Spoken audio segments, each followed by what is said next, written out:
আসসালামু আলাইকুম প্রিয় দর্শক, আশা করি সবাই ভালো আছেন। তো আজকের আলোচনার বিষয় হচ্ছে যে আমরা আসলে কোন দিকে এগোচ্ছি বা দেশ আসলে কোন দিকে যাচ্ছে। তো শেখ হাসিনার পতনের পর যে অন্তর্বর্তীকাল সরকার গঠন হইল, তখন গঠন হওয়ার পর থেকে শুরুর দিকে কিছুদিন মোটামুটি ঠান্ডা বা স্থির অবস্থায় গেছিল। এখন দিন দিন যেভাবে চারোদিক দিয়ে এক ধরনের অস্থিরতা বিরাজ করছে বা যে ধরনের চারোদিক দিয়া যে হট্টগোল শুরু হয়েছে, আর এসব কিছুর মধ্যে যে সামনে দেশ কোন দিকে যাচ্ছে বা সামনে কি হবে বলাটা অনেকটাই অনেকটাই কষ্টসাধ্য। তারপরও আমাদের যে মোটামুটি চিন্তা ভাবনা যারা যতটুকু উপলব্ধি করতে পারি, সেটা হচ্ছে যে এখন যেভাবে যেরকম ইসলামপন্থীগুলো আছে বা হিন্দু সম্প্রদায় আছে,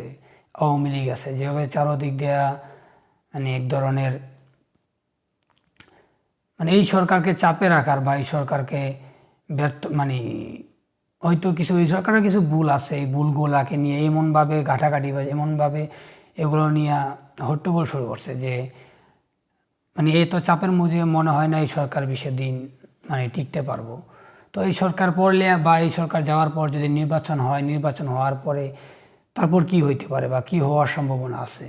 এদিক দিয়ে বিশ্লেষণ করলে বা এদিক দিয়ে যদি দেখি, তাহলে আমার মনে হয় যদি আবার বিএনপি আসে, বিএনপি আসলে আওয়ামী লীগ কীভাবে হবে, ওদের বিচার আদৌ হবে কি না, বা ওরা কোন রূপ নিয়ে আবার সামনে আসে, এটাও একটা অনেক বলা মুশকিল। কারণ এক এক সময় এক এক এক এক দিক দিয়ে এক ধরনের তথ্য পাওয়া যায় বা বা অনেকটা পরিস্থিতি তৈরি হইতেছে। একদিকে মনে হইতেছে যে না, ওদের হয়তো কিছুটা ওদের বিচারের আওতায় আনা সম্ভব, আরেকদিকে মনে হইতেছে না, যেভাবে মানুষ বা বিএনপি বলি সাধারণ অনেক একটা জনগোষ্ঠীও অনেকটা বর্তমান যে দ্রব্যমূল্য বা এই সরকারের প্রতি কিছুটা তিক্ততার কারণেই, এখন একটু বিরক্তিতার কারণেই অনেকটা আওয়ামী লীগকে আবার এক ধরনের সাপোর্ট করার মতো মনোবৃত্তি চলে আসছে। তো চলে আসছে এই ধরনের মানুষের প্রতি আমার যেটা ব্যক্তিগত মতামত, এটি হচ্ছে অনেকটাই যে মানে অনেকটা অধৈর্যশীল বা অনেকটা অস্থির অস্থির মানসিকতা, যে যারা যখন তখন বা মুহূর্তে মুহূর্তে নিজের সিদ্ধান্ত বা নিজে নিজের মতামত পাল্টায়, যে কখন কি আসলে কোনটা ভালো হবে, কোনটা খারাপ হবে, কোনটা কল্যাণ হবে অকল্যাণ হবে, এই নিয়ে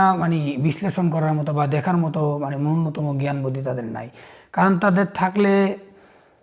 আমার কথা হচ্ছে যে তুমি যাই ডিসিশন নাও বা যাই মাইনা নাও, ওইটা তো অন্ততপক্ষে আগে ধৈর্য ধরে দেখা উচিত যে এটা আসলে কী নেয়। যেমন বর্তমানে অন্তর্বর্তী সরকার তো অনেকটাই জনসমর্থন নিয়ে এই সরকার গঠন করছে বা শপথ নিচ্ছে। তো হঠাৎ করে ওদের হয়তো অনেকটাই জনবল কমে আইতেছে, কিন্তু কমার কারণে হয়তো তাদেরও কিছু ভুল থাকতে পারে, কিন্তু তারপরেও আমার মনে হয় যারা তাদের জনগণের আসলে ধৈর্য ধরা উচিত। কারণ এতদিন পরে আমরা এরকম একটা সরকার পেলাম যারা বিএনপি আওয়ামী লীগের, আমরা সবসময় আমরা এক ধরনের কামনা করছিলাম যে এই দুই দলের বাইরে আমাদের সামনে কি নতুন একজনের দেখার জন্য আমাদের ভিতর থেকে এক ধরনের আমাদের একটা কামনা ছিল। এখন যেহেতু আসছে, আসার কারণে আমরা এতই অধৈর্যশীল হয়ে উঠছি যে যে তাদের অল্প অল্প দিন যাইতে না যাইতে চারোদিক দেওয়া অনেকটাই উত্তেজনা ভাব চলে আসছে। একদিকে ইসলামপন্থীদের, একদিকে ইসলামপন্থীদের মধ্যে অনেকগুলো দল আছে, এক একজনের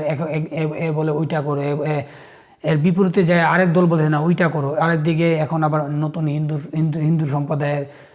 আবির্ভাব ঘটছে, আরেকদিকে আওয়ামী লীগের চাপ, আরেকদিকে বহির্বিশ্বের চাপ। তো সব মিলাইয়া আমার মনে হয় যে সরকার এইগুলা মোকাবেলা করার মতো যে যথেষ্ট শক্তি বা বুদ্ধিমত্তা আছে কিনা, এটাও আমার ভাবার বিষয় বা সঠিক বলতেও পারি না। যদি এগুলা তারা মোকাবেলা করতে পারে তাহলে হয়তো সামনে ভালো কিছু। কিন্তু আমার যা মনে হয় যে যেহেতু ওদের ব্যক্তিগত, ওরা যেহেতু রাজনীতিবিদ না, আর রাজনীতি যে মানে রাজনীতির যে প্রেশারগুলো আছে, যে সেই প্রেশারগুলা কীভাবে তারা মোকাবেলা করবে এগুলো তো তারা অভ্যস্ত না, বা রাজনৈতিক যে সমস্যাগুলো কীভাবে মোকাবেলা করবে এগুলো তো তারা যেহেতু অভ্যস্ত না, যেহেতু কতদিন টিকতে পারবে কি হবে সেটাও মুশকিল। তো মূল আলোচনা ছিল যে আমরা আসলে কোন দিকে যাচ্ছি বা কি হতে যাচ্ছে। আমার যা মনে হয় যে সামনে যদি তারা নির্বাচন দেয়, যদি নির্বাচন দেওয়ার পরে মানে যারা বলতেছিল যে এটা এটা আমি মানে কনফিডেন্স নিয়ে বলতে পারি, যারা এই অন্তর্বর্তী সরকারের যে সাধারণ জনগণের কথা বলতেছি, যে মানে বর্তমান তাদের প্রতি যে একটা তিক্ততা বা পদত্যাগ বা নির্বাচন চাইতেছে, তারা অতি দ্রুতই হতাশ হইব, মানে এত মানে ভয়ঙ্কর লেভেলে হতাশ হইব যে তারা মানে মানে এখন তো বলার মতো একটা অপশন পাইতেছে। তারপর মানে এই যদি নির্বাচন দিয়ে দেয় আবার একটা রাজনৈতিক দল ক্ষমতায় আসে, তারপর মানে বলার মতো মানে সাহস বা মানে অনেকটা স্তব্ধ হওয়া ছাড়া তাদের কাছে আর কোনো রাস্তা থাকবে না। কারণ স্বাভাবিকভাবেই যদি বিএনপি আসে, মানে যারা মানে বর্তমান যে পরিস্থিতি অনুযায়ী যারা অনুমান করছে যে বিএনপি আসার সম্ভাবনা আছে বা বিএনপি আসার সম্ভাবনা বেশি, বিএনপি যদি আসে যে চারদিক দিয়ে যে আবার আওয়ামী লীগের যে ওই মুদ্রা বা ওই যে বলে না যে আমাদের দেশের আওয়ামী লীগ আর বিএনপি হলো যে মুদ্রার এই পুইটার ওই পুইট, এই গুইটাগারে মানে হয়তো এই পিঠ ছিল এখন ওই পুইট আসবে, আবার সেই এক ধরনের হয়তো কিছুটা কম হইব, হয়তো কিছুটা লাগাম থাকবে, কিন্তু লাগাম থাকলেও হইব এটাই মানে কি হবে এটা আমরা আমাদের অনেকেই এই নিয়ে মানে সচেতন আছে বা মোটামুটি জানি। এই জন্য যারা এই সরকারের মানে অবসান চাইতেছেন বা যারা নির্বাচন চাইতেছেন বা যারা যারা যারা এতই অধৈর্যশীল হয়ে উঠতেছেন, তাদেরকে আমি এতটুকুই বলতে চাই যে আমার মনে হয় আপনাদের সিদ্ধান্তগুলা বা যা বলতেছেন একটু স্থিরভাবে মানে ধৈর্যশীলতার সাথে বলাটাই উত্তম হবে। কারণ